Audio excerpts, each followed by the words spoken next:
Good morning ninth class. आपका fourth chapter complete हो चुका है। आज हम आपकी मैथ की बुक का चैप्टर नंबर 5 यूक्लिड ज्योमेट्री पढ़ेंगे।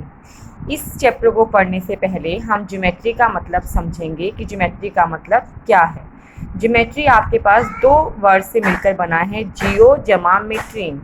जियो का मतलब है अर्थ और मेट्रीन का मतलब है टू मेजर। इसका मतलब है मेजरमेंट ऑफ अर्थ, यानी कि धरती को मापना।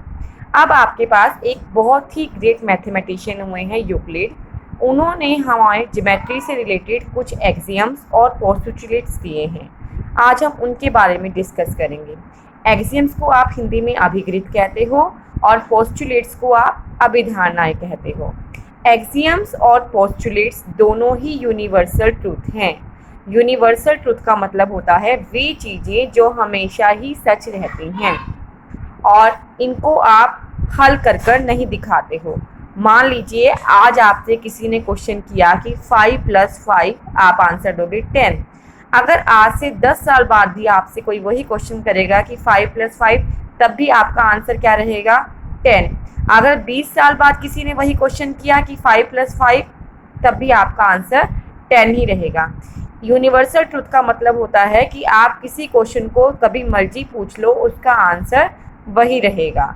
लेकिन जो हम सिंपल ट्रूथ कहते हैं, सिंपल ट्रूथ का आंसर समय के अनुसार बदलता रहता है। मान लीजिए आपसे किसी ने आपकी आज की डेट में एज पूछी, आपने अपनी एज बताई 13 ईयर्स। आज से 3 साल बाद वो व्यक्ति आपसे दोबारा मिला, उसने आपसे पूछा आप कितने साल के हो। अब आप ये नहीं कहोगे कि मैं 13 साल का हूँ, आप कहोगे कि मैं 16 साल का हूँ, क्योंकि 3 साल बाद आपकी एज बढ़ गई है। तो यूनिवर्सल ट्रूथ और सिंपल ट्रूथ में यही फ़र्क है। जो यूनिवर्सल ट्रूथ है वो समय बदलने के साथ साथ भी वैसे का वैसा रहता है, उसमें कोई बदलाव नहीं होता। लेकिन जो सिंपल ट्रूथ है वो बदलता रहता है। अब हम पढ़ेंगे जो पोस्टुलेट्स और एक्सियम हैं उनमें क्या डिफरेंस है। पोस्टुलेट्स को आप अभिधारणाएं कहते हो और एक्सियम को आप अभिगृत कहते हो। अभिधारणाएं पोस्टुलेट्स वो होते हैं जो हमारी ज्योमेट्री के साथ डायरेक्टली विशेष रूप से जुड़े होते हैं, कि उनका ज्योमेट्री के साथ जो हम कोण त्रिभुज बनाते हैं उनके साथ डायरेक्ट संबंध है। लेकिन जो एक्सियम्स हैं उनका संबंध डायरेक्ट ज्योमेट्री के साथ नहीं होता है, लेकिन उनका यूज़ हम मैथ के अंदर करते रहते हैं। पोस्टुलेट्स और एक्सियम को हम हल नहीं करते हैं क्योंकि वो यूनिवर्सल ट्रूथ है, वो नहीं बदलेंगे, वो समय के अनुसार वैसे के वैसे ही रहेंगे। लेकिन इनकी सहायता से हम अन्य बातों को हल कर सकते हैं। तो बच्चों आज हम पढ़ेंगे यूक्लिड की अभिगृत यानी कि एक्सियम। यूक्लिड की का पहला एक्सियम है वे वस्तुएं जो एक ही वस्तु के बराबर हो आपस में भी बराबर होती हैं। Things which are equal to same thing are also equal to one another. इसके लिए हमने एक एग्जाम्पल लिया है। हमने x और y दो चीज़ें ली हैं। जो x है वो भी 5 के बराबर है और जो y है वो भी 5 के बराबर है। इसका मतलब है x और y दोनों आपस में क्या हो जाएंगे? बराबर। यूक्लिड का दूसरा एक्सियम है यदि बराबर को बराबर में जोड़ा जाए तो पूर्ण भी बराबर होते हैं। If equals are added to equals then whole are equal. मान लीजिए आपके पास दो चीज़ें बिल्कुल बराबर हैं। मैंने मान लिया x और y दोनों बराबर हैं। मैंने x में भी 5 को जोड़ा और y में भी 5 को जोड़ा, तो x जमा 5 और y जमा 5 भी बराबर हो जाएंगे। सपोज आपका x कितना था? 3 और y भी कितना था? 3।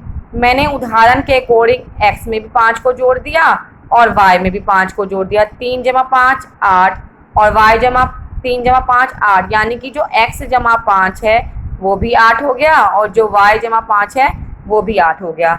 इट मीन्स अगर दो चीज़ें बराबर हैं और आप उनमें सेम नंबर को ऐड करते हो तब भी वो बराबर रहेंगी। इसका थर्ड एक्सियम है यदि बराबर को बराबरों में से घटाया जाए तो शेषफल भी बराबर रहता है। यदि दो चीज़ें आपस में बराबर हैं और उनमें से आप सेम नंबर को घटा देते हो तब भी आपका आंसर बराबर रहेगा। नेक्स्ट फोर्थ एक्सियम है वे वस्तुएं जो परस्पर संपाती हों एक दूसरे के बराबर होती हैं। संपाती का मतलब होता है कॉन्साइड, यानी कि अगर आपने एक चीज़ के ऊपर दूसरी चीज़ रख दी है तो वो आपस में एक दूसरे को पूरा ढक देती हैं, तो हम उनको कहते हैं वो कॉन्साइड कर जाती हैं, वो संपाती हैं। मान लीजिए मेरे पास ये एक पेपर है, मैंने सेम इसी साइज़ का एक और दूसरा पेपर लिया और वो इसके ऊपर रख दिया। पेपर ने दूसरे पेपर को आपस में ढक लिया है, तो दोनों पेपर क्या कर गए हैं? कोइंसाइड कर गई हैं। कोइंसाइड को समझने के लिए हम एग्जाम्पल लेते हैं। पहला एग्जाम्पल है, मैंने x को लिया और ये x हमेशा खुद के बराबर होगा, इसका मतलब x कोइंसाइड कर गया x के साथ। सेकेंड एग्जाम्पल हमने लिया कि हमने दो लाइनें ली हैं AB और CD। AB की लंबाई भी 5 है और CD की लंबाई भी 5 है। अगर हम AB को CD के ऊपर रखते हैं या CD को AB के ऊपर रखते हैं तो दोनों एक दूसरे को पूरा पूरा ढक देंगी। इसका मतलब दोनों आपस में क्या कर जाएंगी, कोइंसाइड कर जाएंगी। आपका थर्ड एग्जाम्पल है, हमने एक लाइन ली है AB और इस लाइन के ऊपर एक बिंदु C ले लिया है। अब अगर मैं AC और CB दोनों हिस्सों को उठाकर इस AB वाली लाइन के ऊपर रख देती हूँ तो AC और CB का जोड़ इस पूरी लाइन को ढक देगा। इट मीन्स जो वस्तुएं परस्पर संपाती हों वो एक दूसरे के भी बराबर होती। नेक्स्ट एक्सियम है पांचवा, पूर्ण अपने भाग से बड़ा होता है। पूर्ण का मतलब कंप्लीट चीज। The whole is greater than part. मान लीजिए आपने एक सर्कल लिया, इस सर्कल के अंदर बहुत सारी चीजें हैं। इस सर्कल का आपने एक हिस्सा काट लिया, ये जो मैंने अलग शो किया है ये एक पार्ट है। तो जो आपके पास पूरा सर्कल है वो हमेशा इस पार्ट से बड़ा होगा। यही इसमें कहा गया है कि जो पूरा हिस्सा है वो अपने एक छोटे वाले हिस्से से हमेशा बड़ा होगा।